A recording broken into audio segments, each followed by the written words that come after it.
I now live in a one-story house. There were two rules we had to follow when we were living on the second floor of the old apartment building. First, lock your door at night, and second, be very careful at the top of the stairs. These were natural rules, since despite the front door being locked, you had to be really sure of 2 full floors of neighbors to leave the door unlocked, especially during the night. As I understood it, the management of the house used to be really strict about the locked doors thing, and had put up signs all over the place telling people to lock their doors. I heard from the man next door that they sometimes even went around at night and rattled all the doors, making sure that they were all locked. But of course, they completely denied being so invasive as that. I had never heard them at it, but I had been known to sleep perfectly content through an earthquake, so that was no indication. As for the stairs, it was just a simple reminder. They were steep and slightly tricky stairs, and I heard that there had even been a couple of deaths from falling down them. It was good to remind people. Nothing wrong with that. Besides, my sister and I were happy here. Leanne had been fortunate enough to get the room directly across from mine, and we were old enough to actually enjoy each other's company, despite the traditional feud that comes between an older sister and her younger sister. To tell the truth, the feud still existed, but had become more of a cheerful rivalry than anything else. We were happy. Just happy. Things weren't perfect, granted. We were in an area that had constant thunderstorms, and the power was often as out as it was functional. My room had a continuous smell of strong soap, and although that it isn't at all the worst thing it could smell of, it was a bit tiresome after a while. Leanne's room developed a troublesome lock, and half the time the bolt would click out the moment someone pulled at it. We wanted to move out, sure, but we also wanted to wait until we could be sure that the other could too. If only we had known. If only there had been even the slightest flicker of menace, but there was none. No cold spots, no abnormal shivers when passing over a certain area, no strange noises but for the occasional rattling of the knobs in the night. Nothing. Not until that night. I awoke in the middle of it simply out of thirst. I first tried my sink, obviously, but the power was out, so the pump wasn't running. Annoying, but the landlords kept a tank full at the top of the stairs, exactly for this purpose. Really, I should have thought to fill up my own jug whenever there was a storm warning, but however many times I had thought of it, I never quite managed to go through with it. I went out to the landing, torch in hand. Halfway to the tank at the top of the stairs, I tried to click it on and found that it was dead, but that mattered little. There was ambient light, and lightning frequently flashed through the skylights with which the architect had a love affair with when designing the building.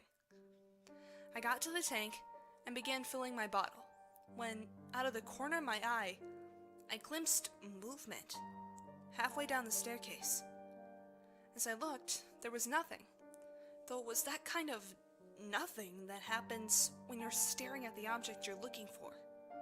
That sense of it being right in front of you, if only you could see it. Then, by the flash of lightning, I saw what was really there. It was crawling. It had to, as it had no legs that I could see. It was like a torso cut off right above the hips, reaching out with both hands and pulling itself up the stairs one slow, painful step at a time. Black tatters shrouded it, I suppose, because clothes wouldn't fit right on that thing. It was shrouded in the black tatters, and where they failed to cover, blank space showed. Not black, and definitely not white, but rather a simple absence that I still cannot think of without my stomach rising in protest. This space was not empty, as the vacuum beyond our planet is, but rather it was less than empty. It was hungry. It sucked in. It was the opposite of all that was material and physical. Then, the lightning flash faded, but I could still somehow perceive its shape continuing up the stairs. Even as I turned to run, another flash lit the room, and as though it had sensed my intent to flee, it lifted its head and... I'm sorry, but I cannot. I will never set to word, neither spoken nor written, my full description of its face, for lack of a better word. It was simply all that a face should not be. And since this time, there has been no sight so horrible, so fearsome, so terrifying, that has impressed itself upon me in the least. For how could it compare? That is the one triumph, I suppose, that I bring from that night out of all of its horror. I shall never again be cowed by the sight of evil, for the worst done by man is but the palest reflection of the visage that faced me then. I ran. What else could I do? I ran to my room as fast as I could and began fumbling with my keys, all the while becoming aware of a faint slithery drag, thump, coming from the stairway. How far up had it been? Halfway? 2/3? How many steps did it have left? Finally, I forced my key into the lock, yanked the door open, dove in, locked it again, and collapsed. The adrenaline suddenly gone. I had no time for introspection, however, as I suddenly realized that I could still hear the thing. Now up on the landing. It was still crawling. I could hear the hand-over-hand slither of it as it came straight to my door. The handle moved. It rattled for a moment, then went still. Even as I started to let myself relax, I heard the door of the next room over rattle, but it too was locked. I heard it go down to the end of the hallway, rattling each door in turn, testing the locks. I sat and prayed that none of the other tenants had left their door unlocked, leaving themselves open to that terror. Then, as it had come back and was almost across the hall from me again, I thought, Leanne, please, no.